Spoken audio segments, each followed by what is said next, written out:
ধর্মতলায় সাংবাদিকদের ওপর হামলা, কড়া বার্তা মুখ্যমন্ত্রীর। 7 মামলায় গুন্ডা দমন আইন। নমস্কার, আপনারা দেখছেন বাংলা দৃষ্টিকোণ। নিট প্রশ্ন ফাঁস ইস্যুতে ধর্মতলায় হওয়া বিক্ষোভের সময় সাংবাদিক ও পুলিশের ওপর হামলার ঘটনায় এবার কড়া অবস্থান নিল রাজ্য সরকার। বিধানসভা ও পরে সাংবাদিকের মুখোমুখি হয়ে মুখ্যমন্ত্রী শুভেন্দু অধিকারী জানান, যারা হামলার সঙ্গে জড়িত তাদের বিরুদ্ধে কঠোর আইনি ব্যবস্থা নেওয়া হবে। সরকারি তথ্য অনুযায়ী এই ঘটনায় ইতিমধ্যেই 7টি মামলায় দায়ের হয়েছে। আমি আপনাকে বলি, ওসব ছাড়ুন। শুক্রবারীরা যারা করেছে চিহ্নিত হয়ে গেছে। কয়েকটা দিন অপেক্ষা করুন, এদের কি করতে হয় আমি জানি। এবং প্রতিটি মামলায় গুন্ডা দমন আইন প্রয়োগ করা হয়েছে।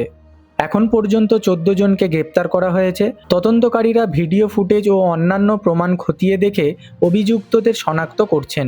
মুখ্যমন্ত্রী বলেন, শান্তিপূর্ণ আন্দোলনের অধিকার সবার থাকলেও সাংবাদিকদের লক্ষ্য করে হামলা এবং আইন শৃঙ্খলা ভাঙার কোনো অধিকার কারও নেই।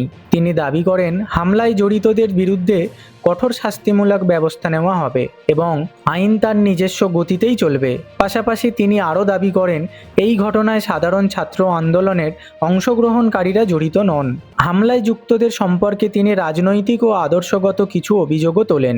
এই দাবিগুলি তার বক্তব্যের অংশ এবং স্বাধীনভাবে যাচাই করা হয়নি। এদিকে এই ঘটনাকে কেন্দ্র করে রাজ্যের রাজনৈতিক মহলে শুরু হয়েছে তীব্র বিতর্ক। একদিকে সরকারের কঠোর পদক্ষেপ ঘোষণা, অন্যদিকে বিরোধী প্রতিক্রিয়া। সব মিলিয়ে ধর্মতলায় এই ঘটনা এখন রাজ্যের রাজনৈতিক অন্যতম আলোচিত বিষয়। এই ঘটনায় আপনার কি মতামত অবশ্যই কমেন্টে জানাবেন।